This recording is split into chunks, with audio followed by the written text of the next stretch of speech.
وطن پیارے وطن پاک وطن پاک وطن، اے میرے پیارے وطن، اے وطن پیارے. الحمد للہ وکفى وسلام على عباده الذین اصطفى، اما بعد فاعوذ باللہ من الشیطان الرجیم، بسم اللہ الرحمن الرحیم. یا ایہا الذین آمنوا اتقوا اللہ حق تقاته ولا تموتن الا وانتم مسلمون، واعتصموا بحبل اللہ جميعا ولا تفرقوا. وقال النبي صلى الله تعالى عليه وسلم: المسلم أخو المسلم، صدق الله العظيم وصدق رسوله النبي الكريم،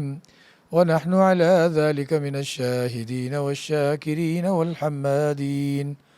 والحمد لله رب العالمين.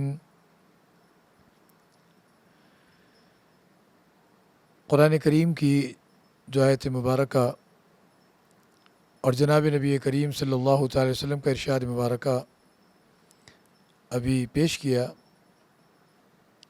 ان میں بہت ہی اہم ایک مضمون بیان ہوا ہے. اللہ رب العالمین نے فرمایا: یا ایھا الذین آمنوا اتقوا اللہ حق تقاتہ ولا تموتن الا وانتم مسلمون. اے ایمان والو، اللہ سے ڈرو جیسا کہ اللہ سے ڈرنے کا حق ہے. ولا تموتن الا وانتم مسلمون، اور یہ بات بھی ساتھ میں بیان فرما دی کہ تمہیں موت نہ آئے مگر اس حال میں کہ تم مسلمان ہو، مسلم ہو. اور آگے فرمایا: واعتصموا بحبل اللہ جميعا ولا تفرقوا، کہ اللہ کی رسی کو مضبوطی سے تھام لو. ولا تفرقوا، اور آپس میں باہمی تفرقے میں نہ پڑو، تفرقے بازی نہ کرو. اور جناب نبی کریم صلی اللہ تعالی علیہ وسلم کا ارشاد مبارکہ جو پیش کیا کہ المسلم اخو المسلم،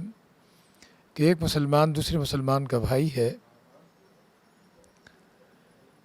اس مضمون سے جو خوشبو آ رہی ہے وہ یہ ہے کہ اگر ایک مومن مسلمان اللہ رب العالمین کا ڈر اور خوف اس کے دل میں ہوگا تو وہ ہر کام کرنے سے پہلے ایک دفعہ نہیں، 10 دفعہ نہیں، 100 دفعہ نہیں، 1000 دفعہ سوچے گا، اور پھر اس کام کو پوری طرح سے سنوار کے اور نکھار کے پیش کرے گا کہ اللہ رب العالمین کے سامنے پیش کرنا ہے. جب خود اللہ رب العالمین فرما رہے ہیں کہ اللہ سے ڈرو جیسا کہ اس سے ڈرنے کا حق ہے، اور تمہیں موت نہ آئے مگر اس حال میں کہ تم مسلمان ہو، یعنی اللہ کے فرما بردار بندے ہو، صحیح معنی میں کامل مسلمان ہو. تو یہ مضمون بڑا سمجھنے کا ہے. اور پھر ساتھ ہی فرمایا: واعتصموا بحبل اللہ جميعا ولا تفرقوا، کہ اللہ کی رسی کو مضبوطی سے تھامو اور باہمی تفرقے میں نہ پڑو. پھر آگے فرمایا: واذکروا نعمت اللہ علیکم اذ کنتم اعداء فألف بین قلوبکم فاصبحتم بنعمتہ اخوانا، کہ اللہ کی وہ نعمت یاد کرو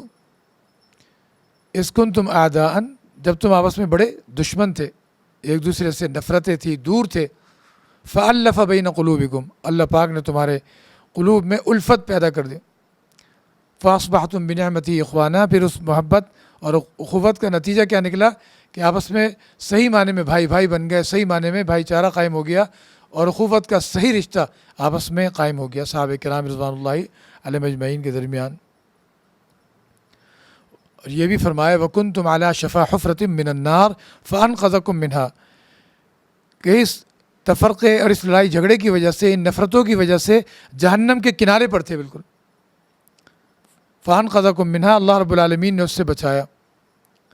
كَذَلِكَ يُبَيِّنُ اللَّهُ لَكُمْ آيَاتِهِ لَعَلَّكُمْ تَهْتَدُونَ، اللہ تعالیٰ اسی طرح سے کھول کھول کے اپنی آیات بیان فرماتے ہیں، احکامات بیان فرماتے ہیں تاکہ تم صحیح راستہ پالو۔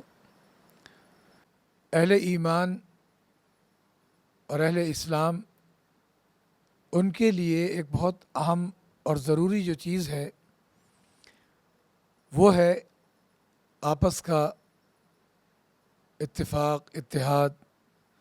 آپس کی محبت، اخوت، جو اس وقت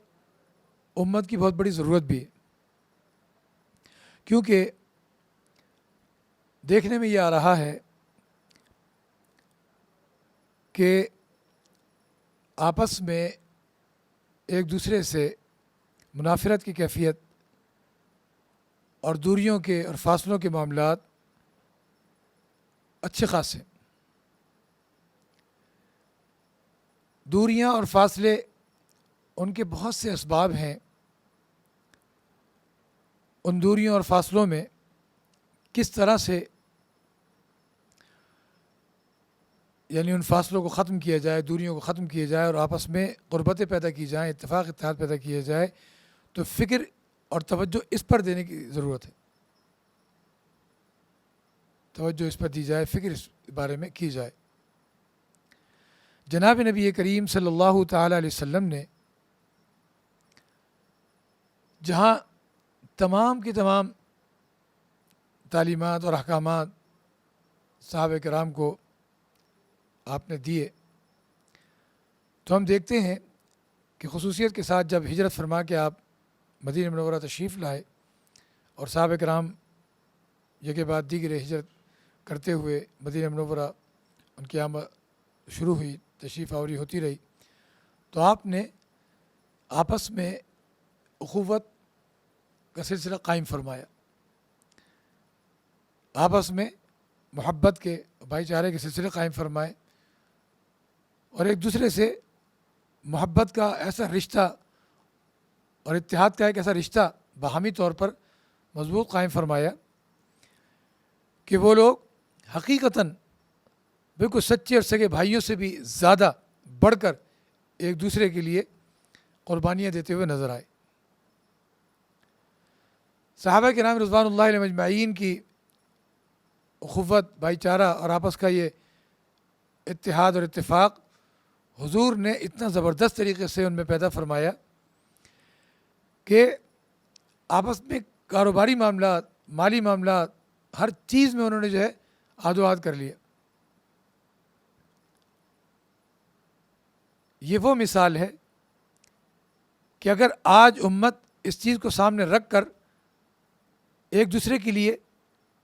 اس طرح کے جذبے پیدا کر لے تو یقین کریں کہ خوشحالی اور ترقی اور کامیابی کہیں سے کہیں پہنچ جائے۔ غالباً جہاں اس میں دوریوں اور نفرتوں میں بہت سی دوسری چیزیں ہیں، تو اس میں غالباً یہ عنصر زیادہ ہے خود غرضی کا، مطلب پرستی کا، مفاد پرستی کا۔ خود غرضی، مطلب پرستی، مفاد پرستی۔ اس خود غرضی، مطلب پرستی، مفاد پرستی نے ایک دوسرے سے دور کر دیا، اور باہمی معاملات میں آدمی جب دور ہوا تو نفرتیں بھی پیدا ہو گئیں۔ دوسرے کو نقصان پہنچانے میں انسان جو ہے وہ بالکل بے فکر ہو گیا اور لاپرواہ ہو گیا۔ جبکہ اس کے برعکس اگر انسان میں ایثار ہو، جذبہ ایثار، صحابہ کرام رضوان اللہ علیہم اجمعین، ان کا آپ دیکھیے کہ جناب نبی کریم صلی اللہ تعالی وسلم نے جب ان میں یہ محبت، پیار، اخوت پیدا کر دیا، جذبہ ایثار پیدا کر دیا، خود غرضی ختم کر دی، اور مطلب پرستی، مفاد پرستی درمیان سے نکال دی، اور آپس میں باہمی اتحاد اور اتفاق بہت مضبوط ترین ہو گیا، تو حالت یہ تھی کہ حالت جنگ میں، حالت جہاد میں واقعات ہیں مشہور، اور جس کو ہم سب جانتے ہیں کہ حالت جنگ میں ایک صحابی پانی لے کے پہنچے، اپنے چچا زاد بھائی کو دینے لگے، زخمی حالت میں پڑے، لب و دم ہے، آخری سانسیں چل رہی ہیں، جب پانی دینے لگے تو قریب سے دوسرے ایک صحابی اور ایک مسلمان بھائی، ان کی آواز آ گئی کراہنے کی، تو وہ کہنے لگے کہ پہلے میرے ان بھائی کو پانی پلا دو۔ وہ ان کی طرف بڑھے تو قریب سے ایک تیسرے جو ہیں فرد ان کی آواز آ گئی کرانے کی، تو وہ کہنے لگے میرے پہلے دوسرے بھائی کو پلا دو۔ اس طرح یہ کہ بات دیگر 7 افراد تک یہ بات ہوئی۔ جب وہ 7ویں فرد تک پہنچے تو انہوں نے دوبارہ سے جو ہے کہا کہ پہلے بھائی کو پلا دو، ان کی تکلیف زیادہ ہے۔ جب یہ پلٹ کے پہلے والے کے پاس آئے تو وہ شہید ہو چکے تھے۔ اس کے بعد جو ہے نا اگلے ان کی طرف پڑے تو وہ شہید ہو گئے تھے۔ سب نے اس حالت جنگ میں زخمی حالت لب و دم ہے، آخری سانسیں چل رہی ہیں، اس وقت بھی ایثار کا یہ جذبہ اور باہمی طور پر اس موت کی اور آخری سانسوں کی کیفیت اور حالت میں بھی اس اتحاد کو نہیں چھوڑا، اس اتفاق کو نہیں چھوڑا، اس ایثار اور اس محبت کو نہیں چھوڑا، اس اخوت کو نہیں چھوڑا۔ جس جذبے نے ان آخری سانسوں میں بھی یہ معاملات کیے، سب کے سب جانیں لٹا کر چلے گئے۔ قرآن نے پھر کہا سورہ حشر میں وَيُؤْثِرُونَ عَلَىٰ أَنفُسِهِمْ وَلَوْ كَانَ بِهِمْ خَصَاصَةٌ، خود زبردست ضرورت مند ہیں، حاجت مند ہیں، خود تکلیف میں ہیں، خود زیادہ اس کے جو ہے اس وقت پریشانی میں اس چیز کے محتاج ہیں، اس کے باوجود اپنے بھائی کو ترجیح دے رہے ہیں، ایثار کر رہے ہیں، اپنی ضرورت پر دوسرے بھائی کی ضرورت کو ترجیح دے رہے ہیں۔ وَيُؤْثِرُونَ عَلَىٰ أَنفُسِهِمْ وَلَوْ كَانَ بِهِمْ خَصَاصَةٌ۔ یہ ساری باتیں ہم کتابوں میں پڑھتے ہیں، بزرگوں سے سنتے ہیں، اکابرین سے سنتے ہیں، لیکن ہم آپس میں کیوں اس طرح کے اتحاد اور اتفاق کے معاملات بروئے کار کیوں نہیں لا رہے؟ اور ان اتفاق و اتحاد پیدا کرنے کے لیے جو پیچھے خود غرضی کو ختم کرنا، مطلب پرستی مفاد پرستی کو نکالنا اور ایثار کو لانا، ان صفات کو کیوں نہیں پیدا کر رہے؟ یہ ایثار جہاں جہاں آج بھی موجود ہوتا ہے، آپ دیکھیے کہ وہاں پر کتنی جو ہے نا محبتیں پائی جاتی ہیں، کامیابیاں پائی جاتی ہیں۔ آپ دیکھیے بہت سی جگہوں پہ ایسا ہوتا ہے، چھوٹی چھوٹی سی باتوں سے ہم سمجھ سکتے ہیں کہ ہم دیکھتے ہیں کہ جہاں کہیں یہ جو تربیت یافتہ حضرات ہوتے ہیں، بڑے حضرات تو ہیں ہی بڑے، لیکن جو تربیت یافتہ حضرات ہوتے ہیں، صرف بیٹھنے کی بات ہوتی ہے، وہاں کرسیاں رکھی ہوتی ہیں، سب ایک دوسرے کو پہلے پیش کر رہے ہوتے ہیں، نہیں آپ بیٹھیے آپ بیٹھیے۔ یہ کیا ہے؟ ایثار ہے۔ یہ اپنے اوپر دوسرے کو ترجیح دینا ہے۔ خود غرضی ایک طرف رکھی ہوئی ہے، مفاد پرستی ایک طرف رکھی ہوئی ہے، تو وہاں سبھی ایک دوسرے کو ترجیح دینے والے ہوتے ہیں، تو کیا ہوتا ہے کہ معاملات کامیابی کے ہوتے ہیں، اور ایک دوسرے کو جب انسان نے عزت دی تو سب عزت والے ہو جاتے ہیں۔ اس معاملے میں ہم لوگ ذرا غور و خوض کریں کہ اس اتفاق اور اتحاد کے پیچھے کون سی چیزیں نقصان پہنچا رہی ہیں، تو ہم جب اس غور و خوض کے بعد اس کا تدارک کریں گے، تلافی کریں گے، اصلاح کریں گے، تو انشاءاللہ کامیابی اور کامرانی ہمیں ملے گی۔ تو ہم اس اتفاق و اتحاد کو پیدا کریں۔ ہمارا یہ ملک، ہماری یہ مملکت اللہ رب العالمین کی عطا کردہ بہت بڑی نعمت اور بہت بڑی دولت ہے کہ ہم یہاں پر رہ کر جب ہم نے آنکھ کھولی تو اکابرین نے ہمارے لیے ساری فضائیں تیار کی ہوئی ہیں۔ اس دین اسلام کی یعنی بقا کے لیے انہوں نے جانیں بھی لٹائیں، جان کے نذرانے پیش کیے، اور ہم نے سنا یہی ہے، مشہور یہی ہے کہ پاکستان کا مطلب کیا؟ لا الہ الا اللہ، لا الہ الا اللہ محمد رسول اللہ۔ ایک مومن مسلمان جب کہتا ہے لا الہ الا اللہ تو کلمہ ہے ہی پورا مکمل۔ تو اسی چیز کے لیے حاصل ہوا، اور اکابرین نے اسی پر توجہ دی، پوری مسلسل جہد مسلسل جسے کہتے ہیں جاری و ساری ہے۔ اب اس کے پیچھے ہماری ذمہ داریاں یہی بنتی ہیں کہ ہم واقعتاً ایک اتحاد کی فضا قائم کر کے اس ملک کو ایسا اور اس قوم کو ایسی قوم بنا دیں کہ پوری دنیا تک اس کے فیضان جاری ہو جائیں۔ قربانیاں چلتی چلی آئی ہیں، قربانیاں دی گئی ہیں، ملک کے لیے بھی دی گئی ہیں، اور ملک کو بنایا گیا ہے صرف دین اسلام اور کلمے کے نام پہ، اور حقیقت بھی یہی ہے۔ جو لوگ اس کے برعکس کوئی بات کرتے ہیں تو وہ وہی مفاد پرست ہیں، وہی خود غرض، اور وہی لوگ ہیں جو جن کے مفادات اسلام سے نہیں وابستہ، دین سے وابستہ نہیں، جن کے اغراض دین سے نہیں وابستہ، وہ لوگ ایسی بات کرتے ہیں۔ لیکن حقیقت یہ ہے کہ یہ مملکت ہے ہی دین اسلام، اور مملکت خداداد کہتے ہیں اس کو اس لیے، اور اللہ پاک نے اس کو 27ویں شب میں، شب جمعہ میں، رمضان مبارک میں عطا کیا، تو اس لیے عطا کیا کہ خیر و برکت والی مملکت ہے۔ اب ہم ایک اتحاد کی فضا بنا لیں تو انشاءاللہ یہ ظلم، جور، یہ لوٹ مار، یہ قتل و غارت گری، فتنے فساد ختم ہو جائیں گے. ایثار ہی ایثار ہو، ہر شخص ایثار سے کام لے، کام صحیح ہو جائیں گے. اور یہ ہم دیکھیں کہ نفرت کی اور اسی طریقے سے جو ہے ایک دوسرے سے دور کرنے کی جو باتیں ہیں، جو سلسلے ہیں، یا جو لوگ ایسے ہیں کہ وہ اب تک بھی دور کرنے والی باتیں کر رہے ہیں، تو ان کو سمجھایا بھی جائے، وہ بڑی سطح کے ہوں، چھوٹی سطح کے ہوں. اور جب اگر وہ ایسے لوگ نہیں مانتے، ایسی باتیں کرتے ہیں، تو ان سے کنارہ کش ہو جائے، اپنا دامن بچایا جائے، اپنا دامن انہی لوگوں سے وابستہ رکھا جائے اور انہی لوگوں سے وابستگی رکھی جائے کہ جو لوگ واقعتاً اتحاد، اتفاق اور دین اسلام کے حوالے سے بھی، ہمارے مذہبی طور پر بھی خیر خواہ ہیں، اور ہماری مملکت پاکستان کے حوالے سے بھی، اور بحیثیت پاکستانی قوم کے حوالے سے بھی ہر لحاظ سے وہ ہمارے خیر خواہ ہیں. انہی سے وابستہ ہے تو فائدہ ہوگا، تو ہم کامیاب ہوں گے اور کامرانی ملے گی. آج ہم دیکھ رہے ہیں کہ امت مسلمہ پوری کی پوری بالعموم اور اسی میں اپنی قوم بحیثیت یعنی پاکستان میں جیسے ہم رہ رہے ہیں، تو باہمی طور پر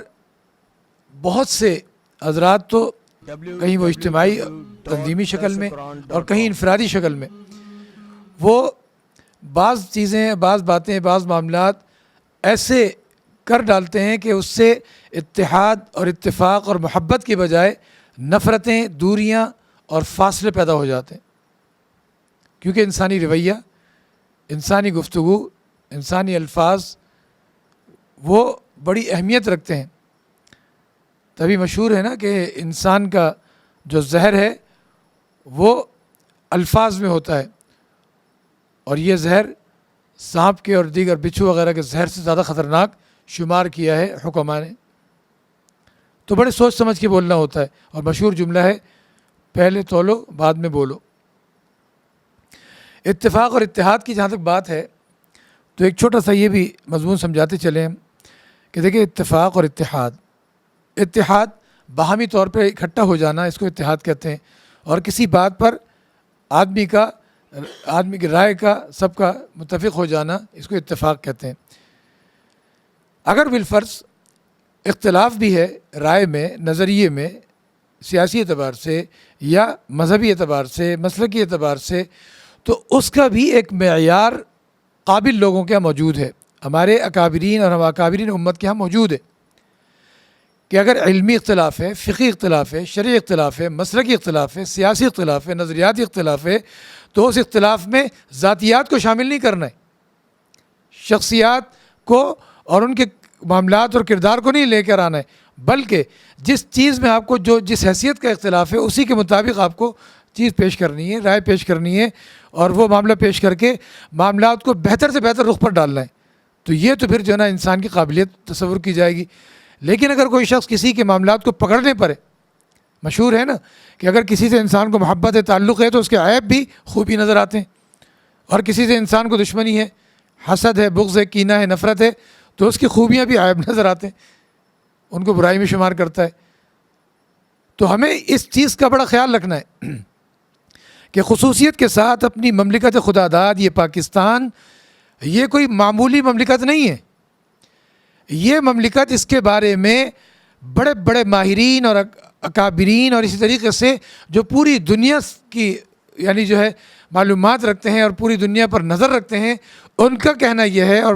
پھر تاریخ پر نظر رکھتے ہیں، ان کا کہنا یہ ہے کہ تاریخ عالم میں، تاریخ انسانیت میں، یا دوسرے الفاظ میں ہم اگر آئیں اسلامی اعتبار سے، تاریخ اسلام میں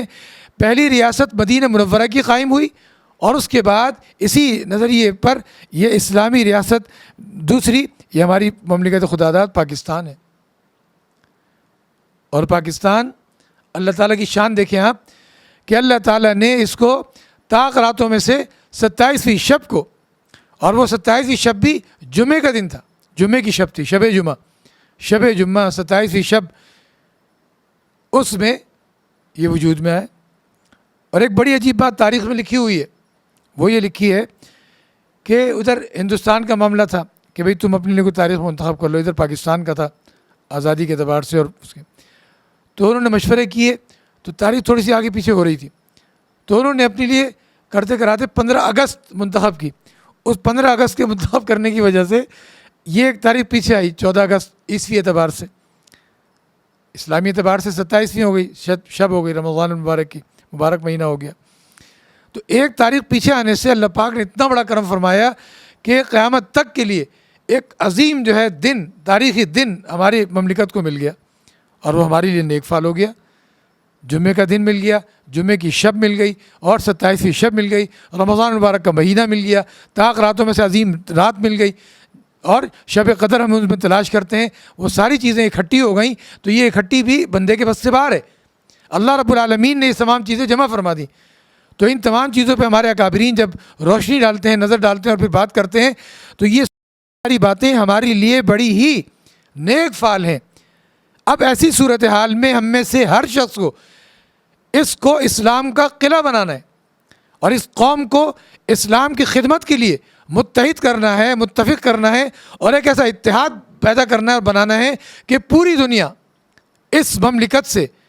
اور اس خطے سے اور اس قوم سے وہ فائدہ اٹھائے کہ جو فائدہ ہمارے دین نے دیا، اسلام نے دیا، قرآن نے دیا، نبی اکرم صلی اللہ تعالی وسلم نے دیا، اور جو نبی اکرم صلی اللہ تعالی وسلم کا درد اور سوز تھا، اور جو آپ کی چاہت تھی کہ پورے عالم کا ہر فرد اس تک نبی اکرم صلی اللہ علیہ وسلم کا دین، اسلام کا اور اللہ رب العالمین کا پیغام پہنچے. تو یہ مملکت خدا داد، یہ بہت بڑا یوں سمجھ لے اللہ پاک نے اسٹیج دیا ہے، اور ہمیں ایک بہت بڑا یوں سمجھ لے کہ موقع دیا ہے کہ پوری دنیا تک ہم یہ پیغام پہنچائیں. ہمارا یہ دین اسلام اللہ رب العالمین کی طرف سے آیا ہے، اور اللہ رب العالمین نے اپنا پیغام ہدی للمتقین، متقین کے لیے ہدایت. تو جو متقی ہوگا نا وہی حق تقاتی کا حق ادا کرے گا،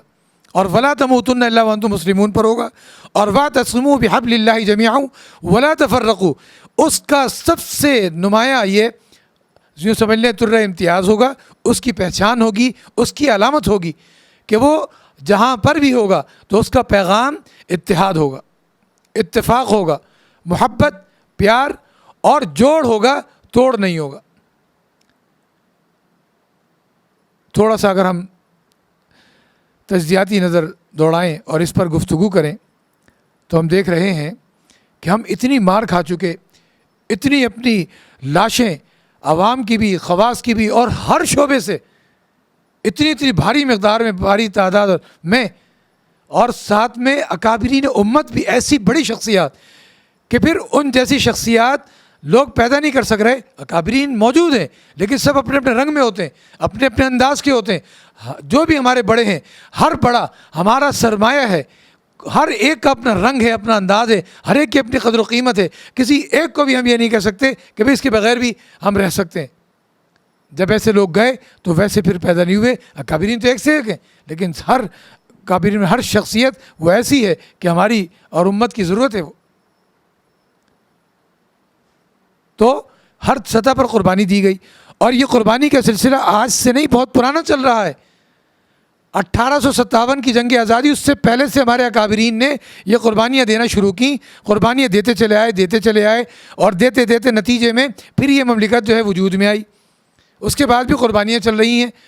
تو ہم اب بڑے سوچ سمجھ کر کوئی کام اور اقدام کریں کہ جس سے قوم کو، ملک کو، اور پوری امت کو، اور بلکہ پوری انسانیت کو فائدہ پہنچے، نقصان کوئی نہ پہنچے. جبکہ ہم دیکھتے ہیں کہ بعض وہ حضرات جن کے دل میں دین کا درد، دین کی چاہت، نبی اکرم صلی اللہ علیہ وسلم سے عشق و محبت، اللہ رب العالمین کا عشق و محبت، دین اسلام کی خدمت کے جذبے، ان لوگوں نے ایسی دنیا، جس دنیا میں وہ ان کے پاس کسی چیز کی کمی نہیں تھی، نہ شباب کی کمی تھی، نہ شراب کی کمی تھی، نہ مال کی کمی تھی، نہ دولت کی کمی تھی، نہ عزت کی کمی تھی، نہ شہرت کی کمی تھی، لوگوں نے ہاتھوں پہ اٹھائے رکھتے تھے، نہ حسن و جمال کی کمی تھی، ہر چیز ان کی قدموں میں پڑی. ایسی دنیا کو چھوڑ کر وہ بزرگوں کی جوتیوں اٹھانے کے لیے آئے، بزرگوں کی خدمت کرنے آئے، درویشی کی جوتیاں اٹھانے کے لیے وہ آئے اور ان کی خدمت میں لگے. پھر انہوں نے رات دن اپنے دین کے لیے وقف کر دیے. کسی موڑ اور کسی موقع پر اگر وہ دین کی بات کرتے ہوئے ان سے کوئی ایسی بات نکلی، سرزد ہوئی، تو ہم نے دیکھا کہ بعض حضرات نے ایسا بات کا بتنگڑ بنایا اور ایسے معاملات اچھالے کہ وہ یہ بھول ہی گئے کہ بھائی یہ دین اسلام ہمارا اپنی جاگیر نہیں ہے، یہ کسی کی ذاتی جاگیر نہیں ہے، یہ دین اسلام اللہ رب العالمین کا ہے، اور یہ پیغام کائنات کے ہر فرد تک پہنچانا ہے، اور ہر فرد کا حق ہے جس کو بھی اللہ رب العالمین نے پیدا فرمایا ہے، اور اللہ رب العالمین خالق و مالک ہیں، نبی پاک سب کے ہیں، قرآن پاک سب کا ہے، دین پاک سب کا ہے، اور یہ دین اسلام یہ پیغام ہے اللہ رب العالمین کا۔ اللہ رب العالمین نے سارے عالم تک یہ پیغام پہنچایا ہے، تو ایک بھاری ذمہ داری ہے ان لوگوں کی جو اپنی نسبت دین سے رکھتے ہیں، مذہبی حوالے سے رکھتے ہیں۔ تو ایسے لوگ اگر ایسے افراد پر انگشت نمائی نہ صرف بلکہ زبانوں سے اور اپنے معاملات سے اتنا زیادہ بات کا پتنگڑ بنا کے کھڑا کر دیتے ہیں، بڑے افسوس کی بات ہے کہ ان لوگوں کی وجہ سے ہم دیکھ رہے ہیں، ہم گواہ ہیں کہ ان لوگوں کی وجہ سے جتنا بڑا دین کو فائدہ پہنچا ہے، اور لوگ جتنے بڑے پیمانے پر مشرق مغرب عرب و عجم میں ان لوگوں کی وجہ سے دین کی طرف آنا شروع ہوئے، تو ان لوگوں کو یہ چیز دیکھ کر شاید لگتا ہے، ان کے انداز سے لگتا ہے کہ شاید ان کو ہضم نہیں ہو رہی کہ وہ حسد اور بغض کی بیماری میں غالباً مبتلا ہو گئے، جس طرح کا ان کا رویہ اور جن کا وتیرہ ہے۔ ظاہر ہے کہ ہم تو دین کے بہت چھوٹے سے ادنا سے خادم ہیں، طالب علم ہیں، لیکن ہم نے جوتیاں اٹھائی ہیں دین کے اکابرین کی۔ وقت کے بڑے بڑے جو اکابرین آج امت کے موجود ہیں، ان کی جوتیاں اٹھائی ہیں، تو وہ حضرات بتاتے ہیں ان کے جو انداز اور وتیرے، جس طریقے سے وہ ان کے ساتھ رویہ ان کا ہے کہ کوئی چھوٹی سی بات اٹھائی پکڑی وہ اسی میں لگے ہوئے۔ اس چیز کو چھوڑیے، وہ ایسے بڑے اکابرین کی جو نظیر سایہ ہیں، جو وقت کے بخاری، وقت کے غزالی، وقت کے جنید بغدادی ہیں، وقت کے بڑے بڑے وہ مجدد الافسانی اور شیخ عبد القادر جیلانی، اور وقت کے امام الدین شاہ ولی الموتی دہلوی، اور وقت کے مولانا قاسم نانوتوی، رشید احمد گنگوہی، وقت کے مولانا قاسم نانوتوی، وہ وقت کے وہ لوگ ہیں، ان کے زیر سایہ وہ تربیت پا رہے ہیں۔ اگر ان سے کوئی غلطی سرزد ہوگی تو یہ حضرات ذمہ دار ہیں۔ ایسے لوگ جو ان کی کردار کشی میں لگ گئے اور ان کی عیب چینی میں لگ گئے اور دنیا کے سامنے ان کو دوسرے انداز میں پیش کر رہے ہیں، تو یہ سارے کے سارے حضرات سمجھ لیں کہ یہ دین کو جتنا بڑا نقصان پہنچا کر اللہ رب العالمین کے ہاں اور اللہ تعالیٰ کے دربار میں جتنے بڑے مجرم بن رہے ہیں، شاید ایک غیر مسلم بھی اتنا جو ہے نقصان دین کو نہیں پہنچا رہا ہوگا اور اتنا بڑا مجرم نہیں ہوگا جتنے بڑے مجرم یہ بن رہے ہیں۔ آپ دیکھیے قرآن کریم میں بھی ہے اور احادیث کے مضامین میں بھی ہے۔ قرآن کریم میں آپ دیکھیے کہ شروع میں منافقین کا جب ذکر آتا ہے، وہاں جب کہا جاتا ہے ان سے وَإِذَا قِيلَ لَهُمْ لَا تُفْسِدُوا فِي الْأَرْضِ قَالُوا إِنَّمَا نَحْنُ مُصْلِحُونَ، جب ان سے کہا جاتا ہے بھائی زمین میں تم فساد نہ کرو، فتنے کی بات نہ کرو، توڑ کی بات نہ کرو، اور اس طرح سے نفرتوں کی بات نہ کرو، تو وہ کہتے ہیں ہم تو اصلاح کی بات کر رہے ہیں۔ أَلَا إِنَّهُمُ الْمُفْسِدُونَ وَلَكِنْ لَا يَشْعُرُونَ، اللہ تعالیٰ فرما رہے ہیں کہ یہ بڑے مفسد ہیں، فسادی ہیں، لیکن کیا لوگوں کو چکمہ دینے کی کوشش۔ بھائی ان چیزوں سے نکلیے،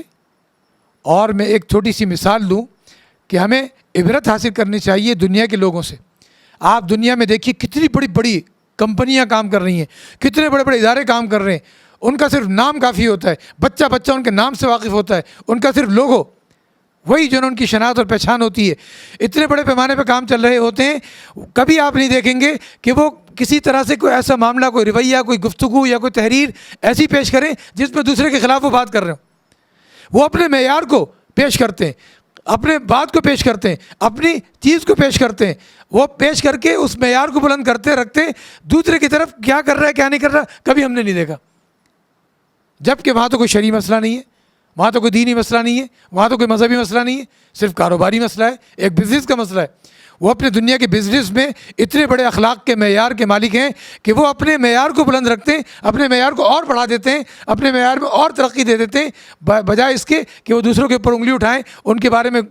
اپنی توانائیاں صرف کریں۔ وہ توانائی اپنی جو ہے جو چیز پیش کر رہے ہیں اسی پر جو ہے نا لگاتے ہیں، صرف کرتے ہیں اور مزید معیار بیان کر لیتے ہیں۔ ہمیں بھی یہ چاہیے ان سے سبق سیکھتے ہوئے کہ ہم اگر دین سے نسبت رکھتے ہیں، اسلام سے نسبت رکھتے ہیں، نبی پاک سے نسبت رکھتے ہیں، تو ہم یہ سمجھیں کہ ہم یہود اور نصارہ اور مجوس اور غیر مسلم تو ہیں ہی، لیکن خود ہمارے اندر کی جو سازشیں ہیں ان سازشوں کا ہم شکار ہو کر شیطان کو اور شیطانی راستوں کو تقویت پہنچا رہے ہیں، اپنے دین کو نقصان پہنچانے میں لگے ہوئے ہیں، دین کی طرف آنے والوں کو ہم متنفر کرنے میں لگے ہوئے ہیں۔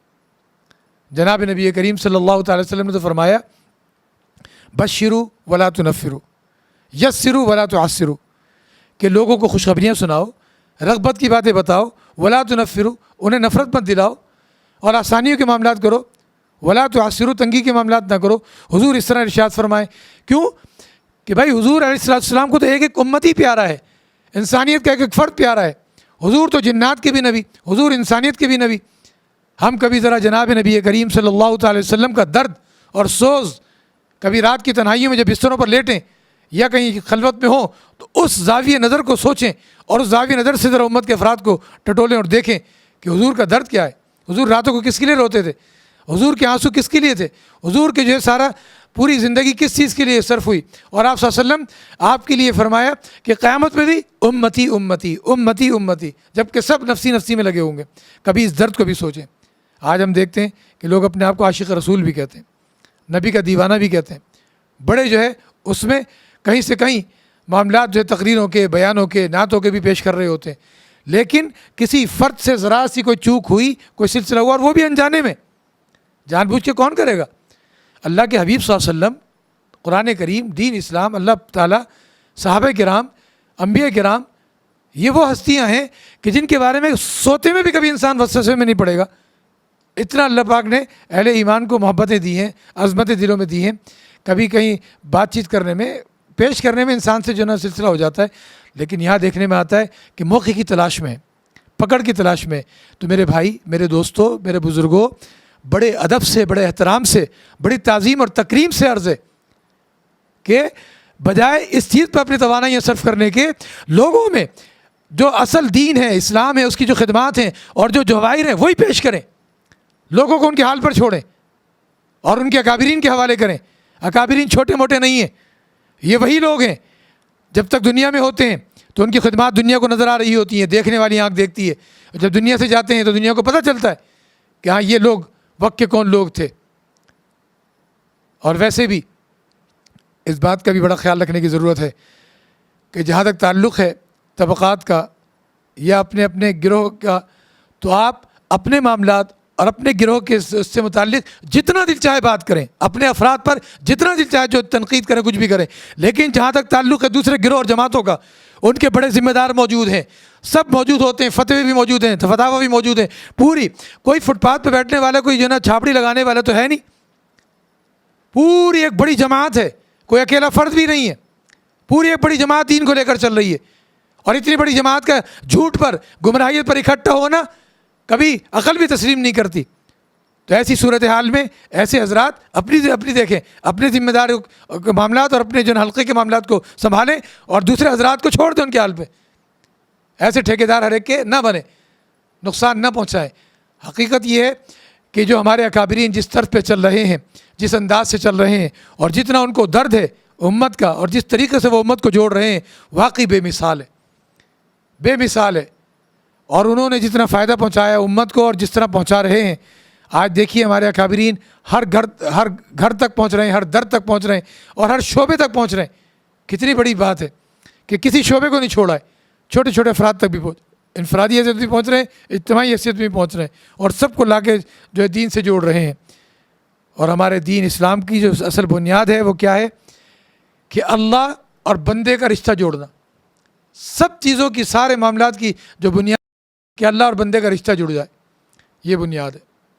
تبھی تو صحابہ کرام کے بارے میں تاریخی باتیں کہنے والوں نے کہی ہیں. جو مستشرق حضرات ہیں، بڑے ماہرین مغربی دنیا کے، ان کا کیا کہنا ہے کہ یہ وہ لوگ ہیں کہ راتوں کو یہ راہب ہیں، عبادتوں میں لگے ہوئے، قیام میں لگے ہوئے، راتوں کو ہاتھ باندھ کے یہ اپنے رب کے سامنے عبادت میں لگے ہوئے، اپنی کتاب پڑھ رہے ہیں، اور دن میں یہ شیر بن کے نکل کھڑے ہوتے ہیں.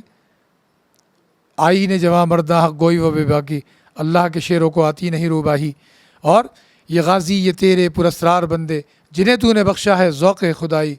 دو نیم ان کی ٹھوکر سے سہارا و دریا، سمٹ کر پہاڑ ان کی ہیبت سے رائی. ان صحابہ کرام رضوان اللہ علیہ مجمعین اور ان کی طرف پر چلنے والے جو اکابرین آج تک چلے آ رہے ہیں، تو جس کو دین کے کام کرنے کے شوق ہیں وہ شوق اسی طرح پورے کرے. وہ جوڑنے کے کام کرے، توڑنے کے کام نہ کرے. محبت کے کام کرے، محبت کی باتیں کرے، نفرت کی نہ کرے. خوشبو پھیلائے، بدبو نہ پھیلائے. بھائی پہلے کیا کم قربانیاں دے دی گئی ہیں؟ پاکستان بننے کے وقت غیر مسلموں نے آپ کی کیا کم قربانیاں اور کم آپ کو جو ہے نا تباہ و برباد کیا ہے؟ ماؤں نے اپنی عزت عفتیں قربان کی ہیں، عصمتیں قربان کی ہیں، اولاد قربان کی ہے، سہاگ لٹے ہیں، بزرگ جو ہے نا قربان ہوئے ہیں. لاکھوں 18-20 لاکھ تو 28-30 لاکھ باتیں کہتے ہیں، بعد 18-20 لاکھ، یہ تو صرف پاکستان بننے کے وقت ہو گیا، اس سے پہلے کی قربانی الگ اور بعد کی قربانی الگ ہے۔ یہ قربانیوں میں سب سے زیادہ ذمہ داری ہماری خود اپنی عائد ہوتی ہے کہ ہم وہ معاملات کریں کہ جس میں اس وقت امت اتحاد کی طرف بڑھے، محبتوں کی طرف بڑھے، اور آپس میں اتحاد اور اتفاق کی وجہ سے طاقت اور قوت بن کے سب شانہ بشانہ کھڑے ہوں اور سارے کے سارے مل کر پوری دنیا کو بتائیں کہ بھائی نبی پاک صلی اللہ علیہ وسلم کی ہستی یہ ہے، اور دین اسلام یہ ہے، قرآن یہ ہے، آپ کے لیے اور ہمارے لیے سب کے لیے آیا ہے۔ یہ سارے انبیاء ایک ہی دین لے کر آئیں، سارے انبیاء کا دین ایک ہی ہے۔ آمن الرسول بما انزل الیہ من ربہ والمؤمنون کل آمن باللہ وملائکتہ وکتبہ ورسلہ، سارے انبیاء ایک ہی دین لے کر آئے ہیں، سب کا دین یہی اسلام، سب یہی لے کر آئے۔ نبی پاک آخری نبی آئے، ما کان محمد ابا احد من رجالکم ولکن رسول اللہ وخاتم النبیین، آپ خاتم النبیین، ختم المرسلین ہیں، امام الانبیاء ہیں، آپ وہ سارے کے سارے جتنے بھی انبیاء ہیں ان سب کے امام ہیں۔ اور الیوم اکملت لکم دینکم واتممت علیکم نعمتی ورضیت لکم الاسلام دینا، ان پیغامات کو اجاگر کریں، ان باتوں کو اجاگر کریں، نبی اکرم صلی اللہ علیہ وسلم کی حجۃ الوداع کا جو پیغام ہے اس پیغام کو اجاگر کریں، اس کو اجاگر کر کے سب کو ایک ہی چیز پر لے آئیں۔ کسی کی اپنی رائے ہے، کسی کے اپنے بڑے کی اپنی رائے ہے، کسی کے بڑے پیر و مرشد ہیں، بڑے لیڈر ہیں، پیشوا ہیں، ان کو اپنی جگہ تعظیم و تکریم میں رکھیں، اپنے دائرے میں رکھیں، اس کو دوسروں سے لڑنے جھگڑنے کا ذریعہ نہ بنائیں۔ اپنی بڑی شخصیات کا ادب احترام کریں، لیکن اس کو دوسروں کے مقابلے پر لا کر دوسروں کی شخصیت کو گرانے کا ذریعہ سبب نہ بنائیں، اور اس کے ذریعے سے توڑ نہ پیدا کریں امت میں۔ ہر شخص کے اپنے بڑے ہوتے ہیں، پیر و مرشد ہوتے ہیں، والد ہوتے ہیں، تو سب اپنے بڑے، ان کا ادب احترام ہوتا ہے۔ ایک شخص اپنے ماں باپ سے پیار کرتا ہے، اس کے پیار کا مطلب یہ نہیں ہے کہ دوسرے کے ماں باپ کو آپ ان کی تحقیر کریں۔ محبت اور پیار سے جب یہ پیغام چلے گا، محبت کے معاملات ہوں گے تو معاملات کامیابی کے ہوں گے۔ تو اس انداز سے ہم جب چلیں گے تو انشاءاللہ آپ دیکھیے گا کہ امت میں بہار آئے گی، کامیابی ہوگی، کامرانی ہوگی، اور ہمارا یہ ملک جو ہے یہ تو انشاءاللہ آپ دیکھیے کہ یہ سب سے طاقتور ملک ہے۔ یہ ہماری قوم سب سے طاقتور، سب سے ذہین ترین قوم ہے، اور ہمارے ملک کے قومی ادارے سب سے زیادہ طاقتور ترین ہیں۔ ہمارے ملک کے دینی مراکز، چاہے مدارس ہوں، مساجد ہوں، خانقاہیں ہوں، دینی مراکز ہوں، سب سے زیادہ طاقتور ہیں۔ ہماری مذہبی جماعتیں ہوں یا سیاسی یا ریاسی سطح پر کام ہو رہے ہوں، وہ مضبوط ترین ہیں۔ آپ کہیں گے یہ کیسے کہہ دیا؟ یہ اس لیے کہہ دیا کہ آپ دیکھیے دنیا کے دوسرے ممالک، وہاں تو بھائی ہے ہی قانون کی بالادستی، ہے ہی امن و امان، وہاں کوئی سازش نہیں ہے، وہاں کوئی سلسلے نہیں ہیں۔ دنیا بھر کی سازشیں، دنیا بھر کے فتنے، دنیا بھر کے فساد یہاں پر ہیں۔ اس کے باوجود جب سارے ادارے چل رہے ہیں، ساری چیزیں چل رہی ہیں، تو یہ چیز بتاتی ہے کہ طاقتور ہے تو کھڑا ہے، قوم طاقتور ہے تو چل رہی ہے، قومی ادارے طاقتور ہیں تو چل رہے ہیں، ملک طاقتور ہے تو ہر زخم سہ رہا ہے اور چل رہا ہے۔ تو یہ ساری بات ہے۔ تو ہمارا یہ ملک ان تمام سازشوں کو اور ان حالات کے باوجود بھی قومی ادارے، ہمارے مذہبی ادارے اور سب چل رہے ہیں، تو یہ سب سے طاقتور ترین ہے۔ اپنے بیچ سے یہ اختلاف، یہ انتشار، یہ خلفشار نکال دیجئے، اپنے اپنی جگہوں پہ خوش رہیے، اپنے اپنے گروہ جو آپ کو پسند ہے اس میں رہیے، لیکن پیغام نبی اکرم صلی اللہ علیہ وسلم ہی کا پہنچائیے۔ اور جو حضور نے فرمایا نا کہ دین اسلام اور یہ کیا جو سلسلہ طریقہ ما انا علیہ و اصحابی، کہ میں جس طریقے پر ہوں اور میرے صحابہ جس پر ہیں اس پر چلیے۔ اور علیکم بسنتی و سنت الخلفاء الراشدین المہدیین، کہ میرا طریقہ اور میرے خلفاء راشدین کا طریقہ، اس کو فتمسکوا بہا وعضوا علیہا بالنواجذ، اس کو مضبوطی سے تھام لو، جبڑوں اور دانتوں سے، ڈاڑوں سے مضبوطی سے پکڑ لو، اس چیز کو سمجھ لیں۔ اور میں ایک بات یہ بھی کہتا چلوں کہ حضور نے فرمایا کہ میرا طریقہ، سنت کے دونوں معنی، طریقہ بھی ہے اور آپ کی سنت بھی ہے، اور میرے خلفاء کی سنت مضبوطی سے تھام لو۔ حضور کی نیابت اور حضور کی جانشینی سارے صحابہ کو حاصل ہے، تو اس حیثیت سے حضور کے سارے جانشین اور سارے خلفاء ہو گئے، اور بڑی حیثیت میں خلفاء راشدین ہیں، تو سارے حضور کے اصحابی کا نجوم بیایہم اقتدیتم اہتدیتم، کہ سارے صحابہ پھیل گئے، جس طرف بھی گئے فضا تبدیل کر دی۔ ہمیں بھی ایسے کردار اپنانا چاہیے کہ جس طرف بھی رخ کریں تو فضا تبدیل ہو جائے، دنیا کے فلسفے اور منطق وہ دین اسلام کے سانچے میں ڈھل جائیں، ہر شخص وہ دین اسلام کے معاملات کو سمجھ لے۔ ہم دوسرے چکروں میں پھنس گئے، اب دین کو کسی نے جو ہے دین اسلام کو اپنا کاروبار بنا لیا، بزنس بنا لیا، وہ ان سلسلوں میں پھنسا ہوا ہے، کسی نے لڑائی جھگڑے کا ذریعہ بنا لیا، کسی نے اس کے سارے دلائل اور سارے معاملات اپنے جو ہے دوسرے کے سامنے والے کو لاجواب کرنے کا ذریعہ بنا لیا. ان تمام چیزوں سے آدمی طریقے سے نکلے. اور اکابرین نے جس طریقے سے اختلاف رائے کیا کہ بھائی اختلاف رائے علمی یا فقہی شرعی جو بھی ہوا اس کو اس درجے میں رکھ کر ذاتیات پہ کبھی نہیں آئے, ذاتیات پہ کبھی معاملات نہیں کیے. تو انشاءاللہ اگر اس بات کو ہم سمجھ گئے کہ جو اختلاف کی حیثیت ہے اسی حیثیت میں رکھ کے اختلاف کو اختلاف کی حیثیت میں رکھ کر چلے, اور ذاتیات کو اپنی جگہ رکھا, ذاتیات کا ادب احترام اپنی جگہ رکھا, تو انشاءاللہ کامیاب ہوں گے. اور المسلم و اخو المسلم, مسلمان کا بھائی ہے. حضور نے تو کفار کے لیے جب وہ کلمہ پڑھ کے مسلمان ہوتے تھے, کتاب الایمان میں سارے صحیح بخاری شریف, صحیح مسلم شریف, مشکات شریف میں حدیث بھری ہوئی ہیں, تو اس میں یہ چیزیں آئی ہیں کہ جو کلمہ پڑھ لے, کلمہ پڑھنے کے بعد اب اس کا جان اور مال ہماری طرف سے محفوظ ہے. حساب ہو مال اللہ, اگر دل کی کوئی اس کے معاملات ہیں, اس کی نیت کے کوئی معاملات ہیں, تو اس کا حساب اللہ تعالیٰ جانے. اور یہ بہت ساری حدیث ہیں, سب میں یہ بات حضور فرما رہے ہیں. اور پھر حضور نے فرمایا جو ہمارے قبلے کی طرف رخ کر لے, نماز پڑھے اور کلمہ پڑھ لے, بس وہ مسلمان ہو گیا. اس کے بارے میں یہ سمجھ لو کہ اس کی جان بھی, عزت آبرو, مال سب محفوظ ہے. تو ایک کافر جب مسلمان ہوتا تھا اس زمانے میں, اس کے لیے بات کہی جا رہی ہے. آج ہم سارے کلمہ پڑھ کے ایک دوسرے کے خلافت میں دے کے کہیں سے کہیں نکلے چلے جا رہے ہیں. تو بہرحال آپس میں ان تمام معاملات پہ پوری توجہ دے کر دین اسلام کی محبت بھی پیدا کی جائے, اور ساتھ میں آپس کی محبتیں پیدا کر کے ملک کی بھی, وطن کی بھی, اور ساتھ میں دین اسلام کی بھی محبتیں پیدا کر کے عظمت, تعظیم, تکریم پیدا کر لیں گے, تو انشاءاللہ یہ ساری کی ساری نفرتیں ختم ہوں گی. ملک میں خوشحالی آئے گی, ملک میں ترقی اور کامیابی آئے گی, جرائم ختم ہوں گے, اور جرم جب ختم ہوگا تو ہر طرف امن و امان ہوگا, سکون ہوگا. اور پھر ہمارا یہ ملک دین کی خدمت کرنے کے حوالے سے بھی, قوم دین کی خدمت کے حوالے سے بھی, اور خود اس پر چلنے کے حوالے سے بھی ہر طرح سے خود بھی فائدہ اٹھائے گی, دوسروں کو بھی فائدہ پہنچائے گی. اللہ تعالی ہمیں سب کو صحیح معنی میں اتفاق اور اتحاد کی توفیق عطا فرمائے, دین کو صحیح سمجھ کے اس کے مطابق عمل کر کے آگے پھیلانے کی توفیق عطا فرمائے, اور دوسروں پر تنقید کرنے اور دوسروں کو نفرت دلانے کے بجائے محبت دینے اور محبت پھیلانے کی توفیق عطا فرما دے. انہی چند کلمات پہ آج کی بات کو موقوف کرتے ہیں. وما علینا الا البلاغ, واخر دعوانا www.darsulquran.com. اے میرے پیارے وطن, اے وطن پیارے وطن, پاک وطن, پاک وطن, اے میرے پیارے وطن,